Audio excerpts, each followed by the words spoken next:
Hi guys, I'm Harjap Singh Bangal, the immigration guru, UK immigration solicitor.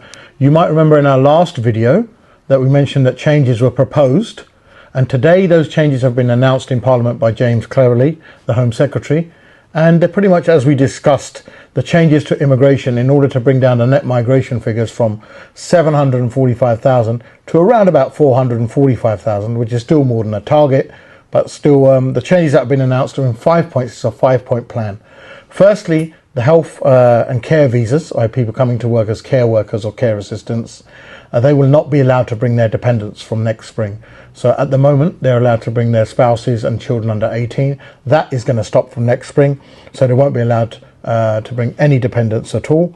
Also, the skilled worker minimum salary at the moment is 26,200. That is going to go up to 38,700. So anybody coming to do a job for less than 38,700 will not be allowed in, except there's an exemption for the care workers, care and health workers. They won't be affected by this.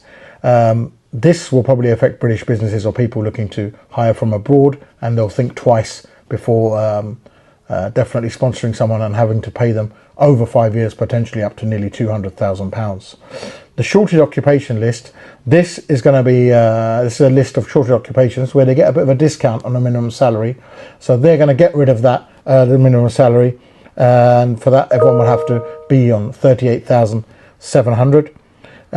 This is the very surprising one, because these people, this next category doesn't really have big numbers, but anybody who's British and wants to bring their spouse over to the UK currently has to earn 18,600. They're more than doubling this to 38,700. That's going to bring hardship on British citizens to bring their partners over, and it might result in a lot of British citizens not being able to bring over their partners at all, or having to leave the UK.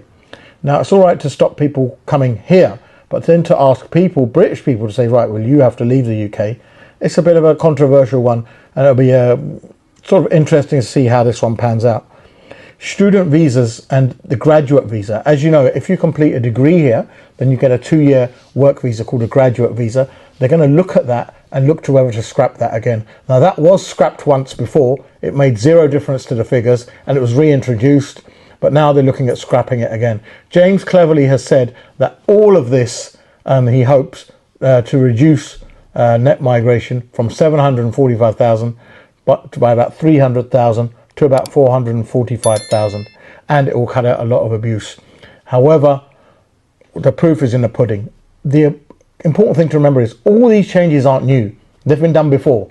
So the work permit salary was 35,000 at one stage, didn't really help net migration.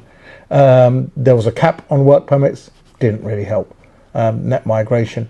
And this has now changed from the narrative of stopping the boats to like stopping people who are legally allowed to come in.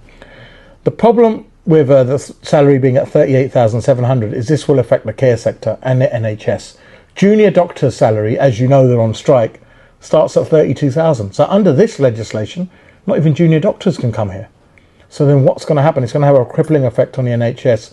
And already people are saying, well, hold on, this is not a solution to the vacancies. And there's still 165,000 vacancies in the care sector as we speak.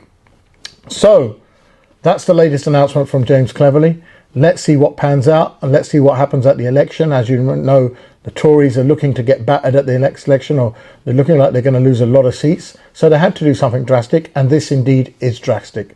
So we'll wait to see what happens and what changes this will bring.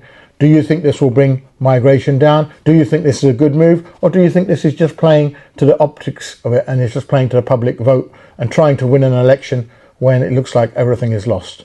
So leave your comments. Remember to subscribe and look at the other videos. Stay tuned and keep up to date with the latest immigration news.